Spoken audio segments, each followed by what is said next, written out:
warahmatullahi wabarakatuh. Alhamdulillahi rabbil alamin wa ja'ala az-zulumati wan nur summa allazina kafaru bi rabbihim ya'dilun. Ashhadu an la ilaha illallah wahdahu la syarika lah wa ashhadu anna Muhammadan abduhu wa rasuluhu wa usalli wa usallimu ala rasulihil karimil mustafa wa ala alihi wa sahbihi ajma'in. Subhanaka la ilma lana illa ma'alamtana innaka antal alimul hakim. Rabbi shrah li sadri wa yassir li amri wahlul 'uqdatan min lisani yafqahu qawli. La haula wa la quwwata illa billahil aliyyil azim. Yang dikasihi dan imam, pengerusi serta ahli jawatankuasa surau, muslimin dan muslimat yang dikasihi dan dirahmati oleh Allah Subhanahu wa taala. Pertama dan selamanya kita merafakkan setinggi-tinggi kesyukuran kehadrat Allah Subhanahu wa taala di atas nikmat iman dan juga nikmat Islam. Dan seterusnya kita merafakkan rasa syukur kerana pada malam ni sekali lagi kita dikurniakan oleh Allah kesempatan untuk kita dapat berada di dalam surau ini bagi kita melaksanakan ketaatan dan juga kepatuhan diri kita kepada Allah, dan untuk seketika ni kita dapat berada di dalam satu majlis bagi kita mengambil peringatan, nasihat daripada ayat-ayat Allah dan hadis Nabi sallallahu alaihi wasallam. Dan kita bersyukur kerana dipilih oleh Allah Subhanahu wa taala untuk kita dapat melaksanakan perintah Allah Subhanahu wa taala. Mudah-mudahan Allah terus menerus memberikan kekuatan dan keizinannya kepada kita untuk kita dapat melakukan ketaatan dan kepatuhan diri kita kepada Allah. Jadi semuanya dengan izin Allah Subhanahu wa taala. Kalau Allah tak izinkan kita, tuan-tuan sekalian, nescaya kita tidak dapat melaksanakan apa yang diperintahkan oleh Allah. Walaupun syurga tu kata Nabi sallallahu alaihi wasallam, al-jannatu aqrabu ila ahadikum min syirakin na'lihi wan naru mislu zalik. Kata Nabi, syurga itu aqrabu ila ahadikum, dia dekat kepada salah seorang kamu, min syirakin na'lihi, lebih dekat daripada tali sandal ataupun tali selipar. Wan nar, dan neraka itu mislu zalik, kata Nabi, pun sama juga. Jadi maksud Nabinya beritahu pada kita bahawa syurga tu dengan kita semua ni dekat sangat, terlampau hampir. Malahan min syirakin na'lihi, malahan dia lebih hampir, lebih dekat daripada tali selipar kita. Selipar ni kalau kita pakai, tali dia tu berhubung ataupun bercantum, bersentuh dengan jasad kita, dekat. Tapi kata Nabi, syurga tu lebih dekat lagi daripada tu. Nak berikan gambaran bagaimana, betapa mudahnya kita ni nak beramal dengan apa yang diperintahkan oleh Allah Subhanahu wa taala dan juga Nabi sallallahu alaihi wasallam, untuk kita melaksanakan syariat pada diri kita dan beramal dengan sunnah Nabi sallallahu alaihi wasallam. Waktu kita sihat, kita boleh beramal. Kita sakit, boleh beramal. Atau kita duduk, berdiri, baring, semua kita boleh beramal. Duduk saja seorang-seorang pun boleh beramal. Sambil-sambil kerja boleh beramal. Kalau muslimat belah-belah masak, belah-belah siang ikan, belah-belah nanak apa semua, semuanya boleh beramal pada masa itu. Nak beritahunya betapa mudahnya, betapa dekatnya kita ni dengan syurga Allah Subhanahu wa ta'ala. Sehingga kita boleh buat pahala ni pada bila-bila masa sahaja di dalam kehidupan kita. Tak, tapi dengan izin Allah lah. Wanar, kata Nabi, dan neraka tu mislu zalik, pun sama juga, dia dekat juga neraka ni. Manusia ni dia nak buat jahat bila-bila masa je. Dia duduk seorang pun boleh buat jahat, ada pitih boleh buat jahat, tak ada pitih boleh buat jahat, sihat boleh buat jahat, sakit boleh buat jahat. Tuan-tuan sekalian, celak boleh buat jahat, buta pun boleh juga buat jahat. Kalau manusia tu dia nak buat jahat, nak beri gambaran betapa neraka ni pun terlalu dekat dengan kita. Jadi kita bersyukurlah sebab kita ni di antara yang dipilih oleh Allah untuk kita memilih jalan ke syurga, jalan orang-orang yang soleh. Mudah-mudahan mati kita esok termasuk daripada kalangan golongan para salihin, insya-Allah, tuan-tuan sekalian. Jadi insya-Allah malam ni kita tengok sambung lagi sikit pembicaraan kita dalam hadis kursi. Seterusnya perkara yang ke-9, awliman ya'lamu annahu yamutu wahdah wa yudkhulul qabra wahdah wa yuhasabu wahdah kaifa yasta'nisu bin nas. Kata Allah, atau aku hairan pada orang yang mengetahui bahawa annahu yamutu wahdah, dia akan mati esok wahdah, sendirian, seorang-seorang je. Wa yudkhulul qabra wahdah, dan kemudian dia akan masuk kubur pula seorang. Wa yuhasabu wahdah, dan kemudian amalannya akan dihitung seorang-seorang, sendirian. Kaifa yasta'nisu bin nas, lalu bagaimana dia yang dia sibuk ialah berakrab, yang dia sibuk ialah berakrab dengan manusia, yang dia sibuknya ialah mengambil kira kata-kata manusia, mengambil kira pujian-pujian manusia, mengambil kira sanjungan manusia. Jadi Allah dia sebut dia pelik dengan golongan-golongan yang sebegini, yang sepatutnya keutamaan kita sebagai orang yang beriman kepada Allah Subhanahu wa ta'ala ialah Allah dan Rasulnya mengatasi daripada segala yang lain. Kerana Allah Subhanahu wa ta'ala saja tempat untuk kita memohon pertolongan, dan Nabi sallallahu alaihi wasallam yang memberikan syafaat kepada kita pada hari akhirat nanti. Kita ikut manusia, tuan-tuan sekalian, maka manusia itu disama macam kita juga, serupa 2 kali 5 je, tak boleh nak buat benda. Sampai pada satu saat, bagaimana kita dah baca ayat-ayat Allah Subhanahu wa ta'ala, pertama berkaitan dengan hari kiamat. Bila hari kiamat, masing-masing manusia ni dia melepaskan diri masing-masing, termasuk suami, termasuk isteri, anak-anak kita. Dan begitulah juga pada hari akhirat.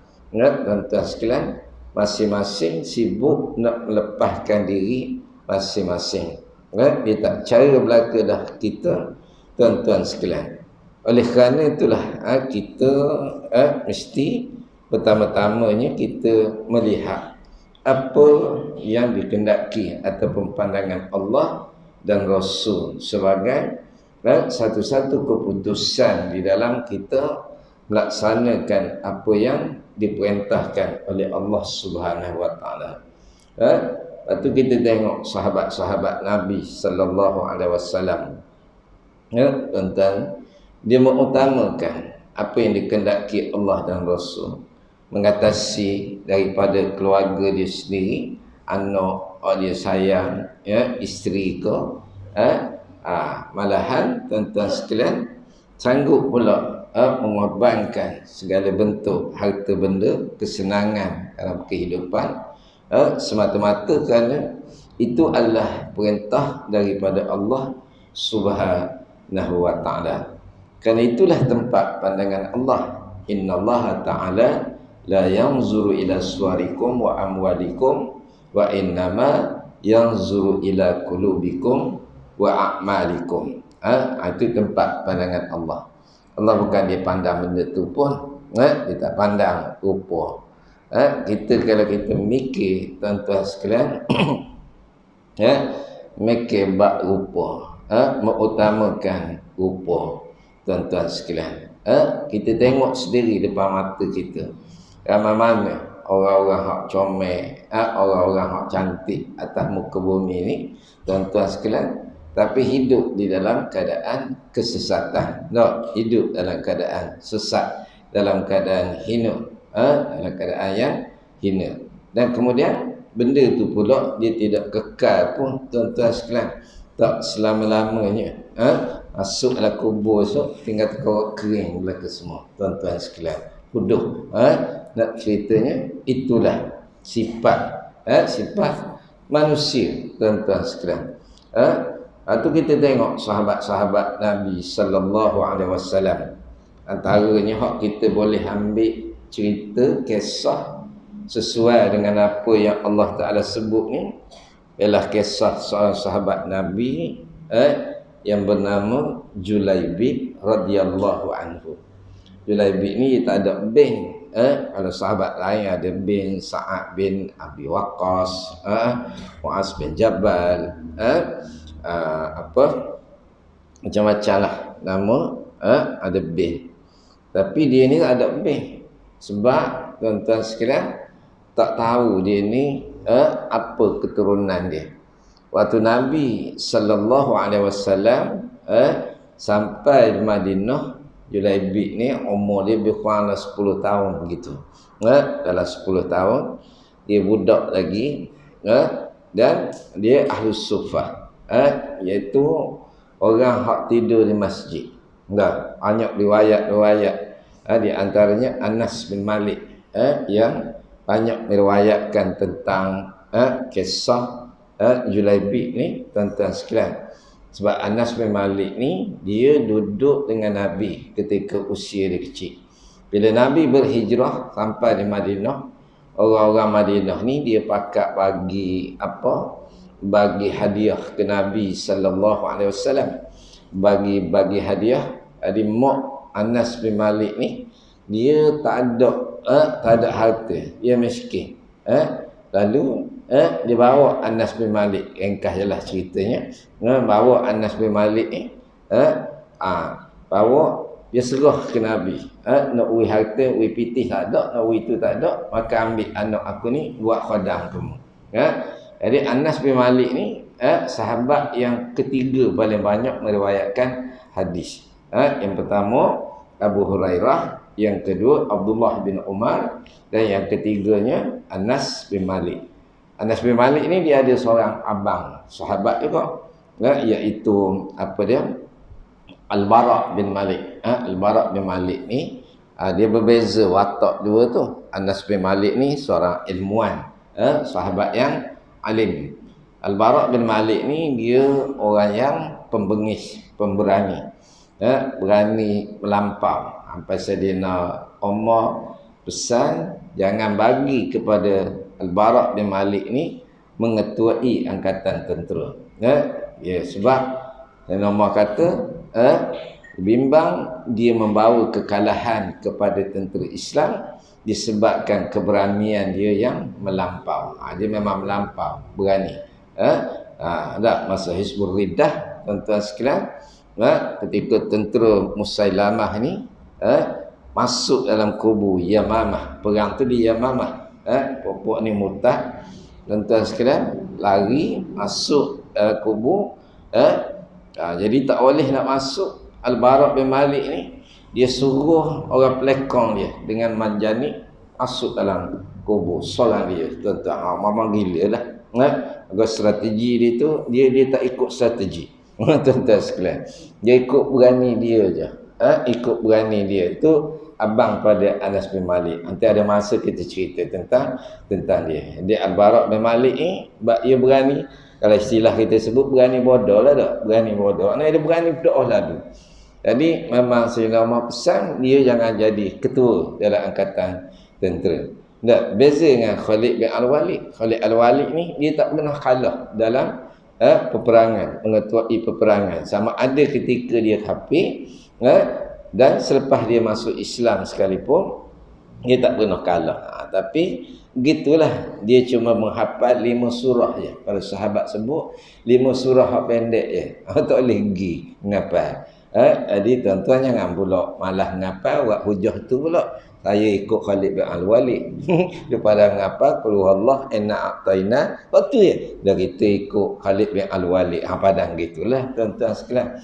Tapi dia cukup hebat di dalam mengatur strategi peperangan, sehingga di universiti-universiti barat tu dikumpulkan, dijadikan buku pula. Buku strategi Khalid bin Al-Walid, tuan-tuan sekalian. Mana hebat tu sahabat. Jadi kita nak pergi pada sahabat tadi. Jadi Anas bin Malik ni disebabkan kerana dia orang yang duduk dengan Rasulullah. Jadi dia banyak cerita tentang Julaibib radhiyallahu anhu. Anas ni daripada kecil dia duduk dengan Rasulullah, mak dia serah. Jadi dia tahu belaka. Sebab tu kalau bab akhlak, bab cara makan, cara minum, apa semua ni, banyak hadis yang diriwayatkan oleh Anas bin Malik. Sebab dia ikut Nabi ni. Tuan-tuan sekalian. Jadi Anas bin Malik, batu hadis, di antara yang masyhur, Rasulullah berahi makan labu air tu, hadis daripada Anas bin Malik. Dia kata semenjak aku tengok, baru tahu Rasulullah suka makan labu air, sejak pada tu aku pun jadi suka. Nak ceritanya, sebab Anas bin Malik ni dia mengikuti kehidupan Rasulullah daripada luar rumah sampai ke dalam rumah. Kepribadian Nabi ni dia banyak tahu. Jadi tuan-tuan sekalian, dia dah banyak cerita tentang Julaibib radhiyallahu anhu. Jadi Julaibib ni tuan-tuan sekalian, dia serba kekurangan. Kekurangan. Rajulun kathir, dia kerdil, pendek, kerdil. Dia orang kerdil. Kerdil tak kerdil dia masa ke bumi jenazah dia Rasulullah seorang je pegang. Duduk bawah. Tu kan lah kalilah cerita tu. Nak cerita kerdil. Lepas tu aswad, hitam pula. Fakir, miskin pula tu. Dan dalam riwayat yang Anas bin Malik, dia tak ada baju, kecuali satu selai je baju hak dia ada. Ada masa dia budak ni, Nabi sampai Mekah ni, dia budak tuan-tuan sekalian, sekitar umur 9-10 gitulah, banyak riwayat sebut gitu. Lebih kurang itulah usia dia. Jadi masa tu dia bebas nak masuk rumah orang-orang Mekah ni, bebas. Sebab dia ni makanan dia harap ke orang beri. Apa beri makanan ke dia, dia makanlah waktu lah. Dia orang Mekah ni tak kisahlah, sebab dia jenis kalau istilah kita Terengganu panggil orang hanyut, orang tak tahu mari mana. Atau ayah buang ke mak buang, tak ada riwayat tentang siapa mak ayah dia. Sedar-sedar dia ada dah jenis budak tidur sejik, tidur ikut dan sekali. Jadi tuan-tuan sekalian, bila Nabi sampai, Julaibib ni dia ikut Nabi je. Sehingga Anas bin Malik kata, dia tak berkawan dah dengan rakan-rakan yang seusia dia. Dia tak kawan. Dia suka sangat ke Nabi, ikut, dan Nabi ni ikut dia. Cuma Julaibib ni tuan-tuan sekalian, dia orang-orang Madinah ni tuan-tuan tak cara pun ke dia. Tak cara, tak ambil tahu pun soal dia ni tuan-tuan sekalian. Iyalah dengan fizikal dia macam tu, dah lah kedai pula, hitam pula, tak ada pula putih. Tuan-tuan sekalian, tak, kalau hitam putih banyak nampak putih lalu. Tuan-tuan sekalian, kalau pendek putih banyak nampak tinggi tu. Masa dia dah kan. Kerana begitu dia gitu. Julaibib radhiyallahu anhu. Satu ketika tuan-tuan sekalian, kita nak fokus tajuk kita ni, makna kita ni jangan fikir ke manusia. Keutamaan kita Allah dan Rasul.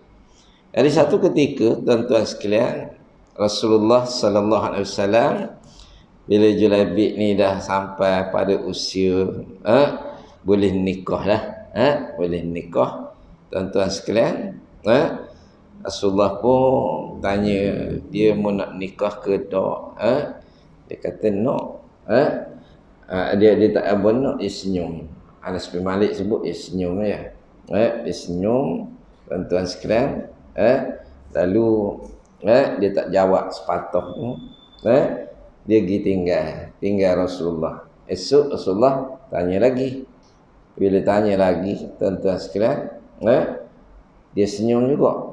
Kali ketiga barulah dia royak. Dia kata, siapa nak aku ni? Jenis gini ni siapa nak? Dah lah hitam. Itu gitulah lebih kurang bahasanya. Kalau kita orang hak rendah diri ni, sebut gitulah biasa. Tak. Siapa dia nak?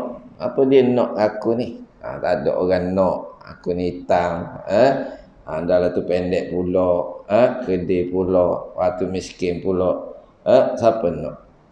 Jadi, tuan-tuan sekalian, Rasulullah sallallahu alaihi wasallam dia tawarkan pada orang-orang Madinah, tuan-tuan sekalian, siapa dia hak nak bermenantukan Julaibib. Tak ada orang nak, tuan-tuan sekalian. Rasulullah bagi masa, tak ada orang siapa dia nak, tak ada orang nak, tak ada value langsung. Tak boleh tu, tuan-tuan sekalian. Lalu Rasulullah pun dia bertemu dengan Julaibib, dia kata, tak apalah, aku nak pergi minang seorang perempuan. Perempuan tu pula, tuan-tuan sekalian, di antara wanita-wanita tercantik daripada kalangan kaum Ansar. Bukan orang biasa-biasa. Orang yang cantik daripada kalangan kaum Ansar. Lalu Rasulullah pun jumpa ayah dia, "Ayah, aku mari ni nak minang." Sukalah ayah dia, ingat Rasulullah hak nak. Itu Rasulullah kata bukan untuk aku ni, untuk Julaibib. Bila sebut dia untuk Julaibib, dia kata tunggu jap. Kena tanya isteri dulu. Kena tanya bentara guru lah. Kena tanya. Tak tanya kan ngamuk pula. Tanya isteri dia, lagilah perempuan kan. Lagilah tak ambuh. Perempuan kan. Tak nak. Kata dia nak. Sebabnya package. Dengan kedai hitam, lepas tu miskin, fakir. Package. Uduh-uduh boleh ke Julaibib belakang. Tuan-tuan sekalian, asal pun nak. Pakat tak nak belaka lah. Tapi anak dia ni, tuan-tuan sekalian, dia dengar perbualan mak ayah dia. Lalu ditanya lah mak ayah dia. Tanya, siapa yang mari minang? Dia kata Rasulullah. Bila sebut nama Rasulullah sallallahu alaihi wasallam, anak dia kata, kenapa pergi tolak sedangkan yang suruh tu adalah Rasulullah? Peristiwa Julaibib ini dikaitkan oleh para ulama dengan firman Allah, wa ma kana lil mu'minin wala mu'minatin idza qadallahu wa rasuluhu amran ay yakuna lahumul khiyaratu min amrihim wa may ya'sillaha wa rasulahu faqad dhalla dhalalan mubina. Tidak patut bagi orang beriman lelaki dan orang yang beriman perempuan, bila Allah dan Rasul dia telah menetapkan satu perkara, lalu ada dalam hati dia kebimbangan, tak puas, sehinggalah mereka ni dia ambil satu keputusan yang lain. Wa may ya'sillaha wa rasulah, barang siapa yang maksiat terhadap Allah dan Rasul, faqad dhalla dhalalan mubina, maka kata Allah, dia berada dalam keadaan sesat yang sangat nyata. Tuan-tuan tengok keyakinan dia bahawa yang suruh tu adalah Rasul, keyakinan dia terhadap Allah dan Rasul, dan dia meletakkan perintah Allah dan Rasul tu sebagai perintah yang paling utama untuk ditaati. Dia tak fikirlah soal manusia tak, memanglah dia tu adalah comel, antara wanita comel cantik daripada kalangan Ansar. Ini disebut oleh Anas bin Malik, wanita cantik daripada kalangan kaum Ansar, yang dia pinang tu, dah nak banding kau dengan Julaibi dah. Adakah orang lain pandang? Tak ada orang lain ke? Dah kemati dirabut. Macam-macam lah. Tubik belaka lah, buah-buah pelik. Tak cakap kuat kan? Bunyi dolah hitam, pendek pula. Tak ada orang lain. Marilah. Macam-macam. Tuan-tuan sekalian, dia fikir tak benda tu? Tak. Kenapa? Sebab dia meletakkan Allah dan Rasul tu sebagai tempat jatuh pandangan yang pertama. Begitu hebat tuan-tuan sekalian, yang sehingga ayah dia pun tak boleh nak tolak lah, sebab anak dia sendiri setuju, anak dia sendiri nak. Tuan-tuan sekalian, akhirnya menikah. Lepas menikah, Rasulullah sallallahu alaihi wasallam dia jumpa dengan kedua-dua pengantin, lalu Rasulullah sallallahu alaihi wasallam berdoa, Allahumma subb alaihim al-khair, saban wa la taj'al aishahuma kadan. Rasulullah dia doa, Rasulullah kata, ya Allah, limpahkanlah kepada alaihim al-khair, keduanya akan kebaikan, wala taj'al aishahuma kadan, dan janganlah engkau jadikan kehidupan mereka ni susah. Rasulullah doa, ialah kedua-dua mendapat kebaikan dan jangan susahkan kehidupan mereka. Rasulullah berdoa dengan kedua-dua pengantin, tuan-tuan sekalian. Jadi banyak riwayat yang menyebut bahawa belum sempat lagi Julaibib meniduri isteri dia, tuan-tuan sekalian, lalu dia pergi ke medan peperangan, arahan untuk segera ke medan peperangan Uhud, tuan-tuan sekalian. Lalu Julaibib pergi perang, tinggal isteri. Tak, kalau kita tergamak tak agak tak tergamak, tuan-tuan sekalian, tak tergamak. Asal kata nak tinggal baru kahwin, dah 50 tahun dah kahwin pun sayang nak tinggal. Isteri di rumah tu umur 72 dah, sayang tak nak tinggal. Dua-dua tak ada karen belaka, sayang nak tinggal. Elektrik tak ada, tak akan nak cat, tak masuk api, tak tinggal kau. Tuan-tuan sekalian, saya kata hak ni ada dok mari mikir ke aku ni lah huduh, dok boleh bini comel. Suka sangat, tak gerak dah lah. Tak. Dia pergi perang, tuan-tuan sekalian. Kenapa? Meletakkan Allah dan Rasul sebagai tempat yang utama. Tak? Ini penting, tuan-tuan sekalian. Tak? Macam mana? Kita ni kadang tewas situlah. Manusia ni tak tewas dengan pitih, tewas dengan orang perempuan. Biasanya gitu. Tak? Bekan-bekan Firaun pun tewas dengan orang perempuan. Warak-warak apa itu pun kalah dengan orang perempuan. Bukan senang. Perempuan ni nampak je lembut. Tapi habis. Tuan-tuan. Jadi Julaibib ni dia tak begitu. Tuan-tuan sekalian. Dia pergi kerana dia juga meletakkan Allah dan Rasul sebagai tempat yang utama. Tuan-tuan sekalian. Adalah kerana isteri itu duk pilih Allah, tuan-tuan sekalian. Nikah dengan Julaibib.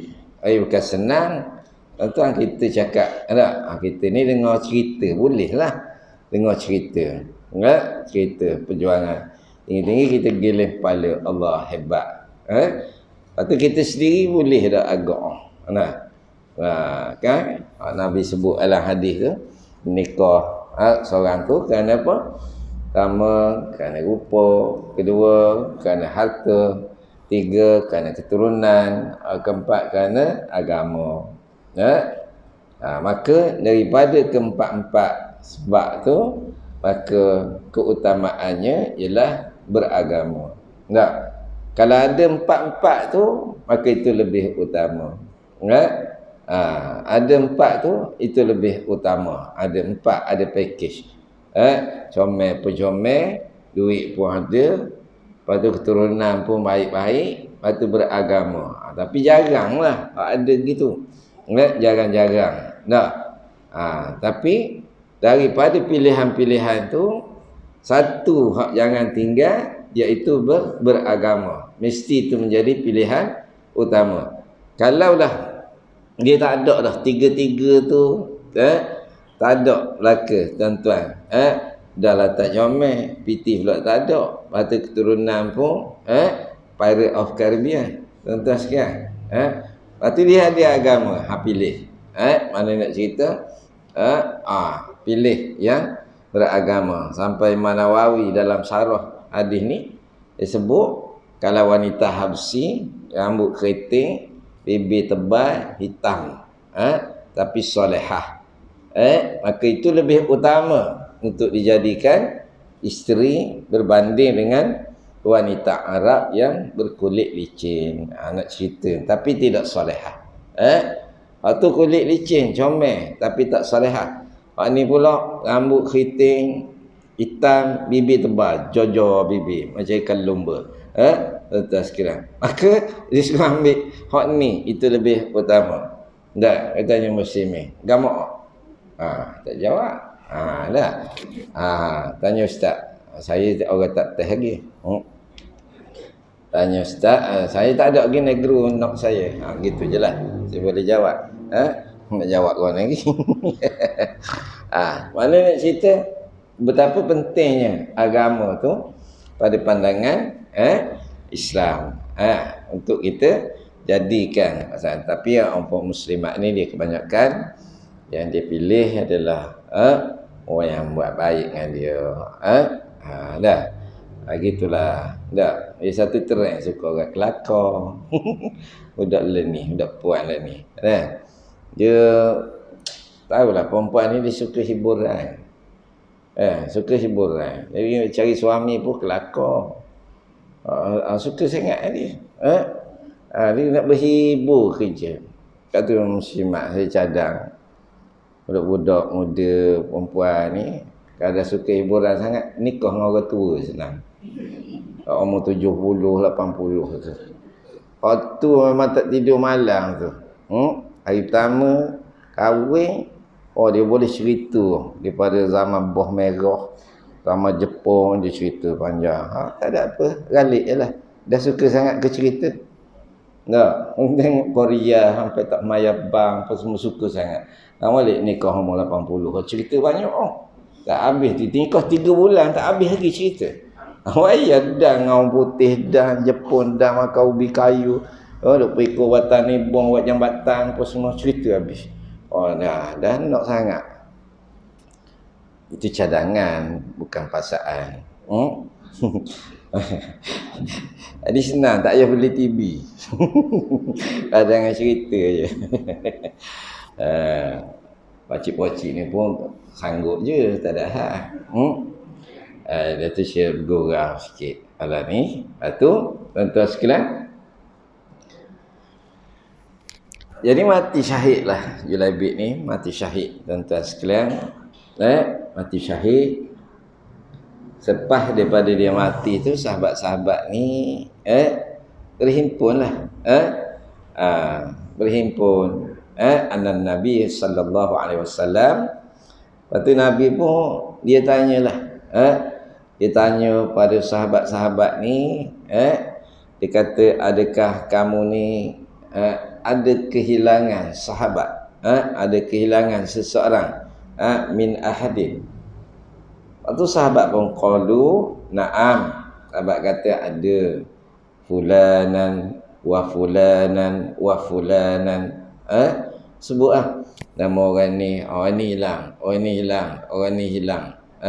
Sebut. Tak ada pun sebut nama Julaibib. Kemudian Nabi tanya lagi, muat ada hilang tak? Ada hilang sahabat tak?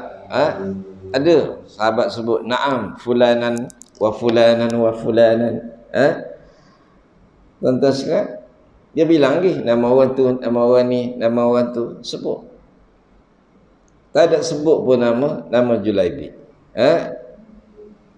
Kemudian tuan-tuan sekalian, lalu Rasulullah sallallahu alaihi wasallam tanya lagi, setelah sahabat-sahabat ni, dia tanya, sebut dah habis dah nama hak hilang ni. Pada sahabat Nabi tanya kali ketiga, ada lagi daripada kalangan kamu yang kehilangan sahabat?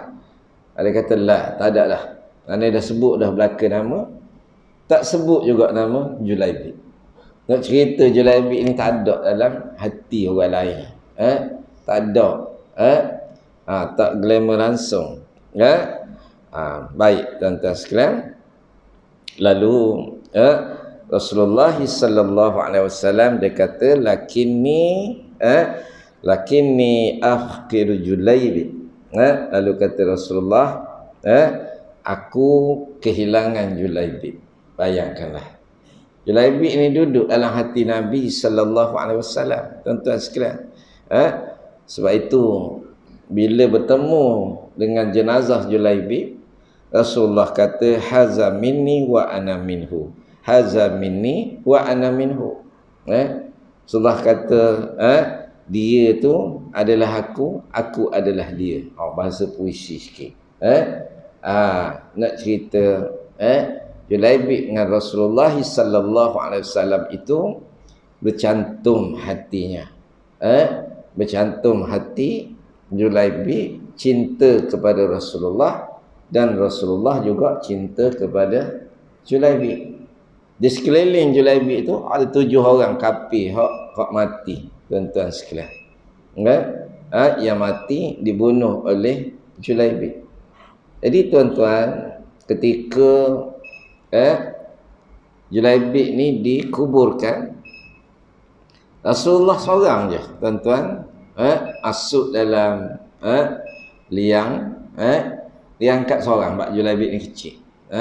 Julaibib ni kerdil, kecil, diangkat Rasulullah seorang diri je. Ada sahabat-sahabat ni, tuan-tuan sekalian, bila dia tengok Julaibib ni, tuan-tuan sekalian, barulah masing-masing berdoa, kata alangkah baiknya aku ni jadi Julaibib. Dan ada yang berdoa minta Allah jadikan aku ni seperti Julaibib. Nak tengok betapa kemuliaan Allah Ta'ala angkat kepada Julaibib, tuan-tuan sekalian. Kenapa? Cinta dia kepada Rasulullah sallallahu alaihi wasallam. Jadi begitu tuan-tuan, daripada hadis kursi itu tadi beri pengajaran kepada kita tempat yang paling utama untuk kita suatu yang paling utama mengatasi daripada hak lain Allah dan Rasul lah. Allah dan Rasul. Sebab nanti kita yamutu wahdah, kata dia. Dia mati seorang. Nak harap pertolongan siapa? Lainkan Allah lah. Allah dan syafaat Nabi sallallahu alaihi wasallam. Kemudian hisab seorang. Nak harap apa pada masa itu? Ialah amal taat kita kepada Allah Subhanahu wa taala. Masuk kubur. Kita nak harap siapa pada masa itu? Kita mengharapkan hanya rahmat daripada Allah Subhanahu wa taala. Maka itu mesti dijadikan keutamaan di dalam kehidupan kita, insya-Allah. Perempuan itu tadi akhirnya menjadi wanita Ansar yang paling kaya di Madinah dan mendapat suami yang soleh, juga seorang sahabat Nabi sallallahu alaihi wasallam. Allah bagi kepada dia beberapa kemuliaan. Pertama, dapat seorang suami yang mati syahid. Dapat suami mati syahid ni untunglah, antara boleh memberi syafaat pada hari akhirat. Kedua, dia dimuliakan oleh Allah dan Rasulnya. Yang ketiga, macam tadilah, dia dapat jadi orang yang paling kaya, wanita Ansar yang terkaya, dapat suami yang baik dan sebagainya. Tuan-tuan sekalian, dia mikir tak? Pernah tak dia mikir masa dia nak kahwin dengan Julaibib? Ada tak dia fikir dia akan jadi gitu? Tak. Lepas tu yang penting ialah kita taat pada Allah Subhanahu Wa Taala. Lepas tu kita serahlah pada Allah. Allah Taala nak bagi benda kita. Serah. Yang paling penting kita taat. Memang dia tak fikir. Dia fikir masa tu Allah dan Rasul. Maka dia berkahwin dengan Julaibib. Tak ada manusia nak pandang muka Julaibib ni. Tak ada. Rasul kata orang comel, orang uduh pun tak ada. Mana nak cerita betapa dia letakkan Allah dan Rasul tempat yang tertinggi, bukan manusia. Bukan manusia. Itu pengajarannya. Jadi insya-Allah malam ni kita ada solat hajat untuk Aisyik kita lah. Saya pun berhubung dengan dia pagi tadi. InsyaAllah kita sama-sama doa jadi cepat sembuh. Ada di IJN. InsyaAllah mudah-mudahan segera sembuh. Itulah. Yang keduanya saya bawa tabung ada tabung tu untuk saya lancarkan semangat untuk kita membaiki banyak sangat permohonan. Saya pun jadi penat mikirlah. Tuan sekalian, penat cari duit. Baiki rumah-rumah yang tulang angin kuat pula baru ni, banyak pula cabut.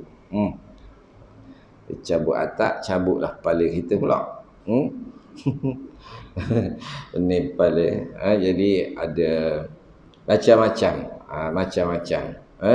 Pelbagai guna untuk beki rumah, letak susu lah, itulah gininya. Tuan-tuan sekalian, ada masa kita dan ada masa kita tak dan, gitulah kita ni. Tapi bila time tak dan, gini lancar semangat derma, insya-Allah. Jadi gitu juga kalau yang nak derma untuk walimah perdana pun boleh ikutlah pulang pada tuan-tuan. Tapi bulan depan tu datang sekali lagi, dan 2 kali lagi mari sebelum walimah tu. Ada yang nak derma boleh. Beras tak nak, beras orang bui dah, nak pitih je. Lembu kalau nak bui boleh, kita bawa balik dengan lori tak apa. Lembu anilah tahu kok banyak dengan lembu. Jangan lembu orang, lembu sendiri ya. Kalau ketemu ambil lah tu ustaz, keliaran kali lah. Keliaran memang lah banyak lembu. Pergi jalan tuan-tuan sekalian. Tu hak orang tak bu. InsyaAllah untuk kita kahwin apa memudahkan urusan. Setakat ni daripada awal kita buat, banyakkan dia sangat membantulah golongan-golongan mustadafin yang kahwin tu pun hak kerja flora, kerja kedai makan yang banyak menyertai, kita pun pilih juga. Tak ambil hak susah-susah. Sebab kita tahu dah kita dulu nak kahwin pun susah. Tak mak tahu minta hantaran je. Allah ni nyenggeng nak kahwin 20,000. Apa tak kahwin lagi, tak eloklah simpan. Kalau faham lah ni 15 tak 15,000 jangan main, faham. 10,000 tu kira warak dah lah. Banyakkan 10 sehingga 15 lah. Dah dia kira dah kita nak jemput 1,000 orang. Catering ni sekepala 15 riyal, 15,000. Dia ke mampus situ lalu. Dia dekat bawah tu tak masuk lagi kanopi lagi, tu lagi ni lagi ni, dia kira banyak juga, dia kena tambah dia apa. Hati nikah 15 hari cerai. Mak ayah macam nak mampu. Baru lagi saya urus orang pengantin. Susahnya lah. Banyak sangat dokumen dia gini. Susah kita. Sebulan cerai. Ketemu ni. Yang kita tolong urus tu hak puan. Yang perempuan. Tak. Dia sebulan. Teman ni. Gitulah. Tak, saya nak kahwin.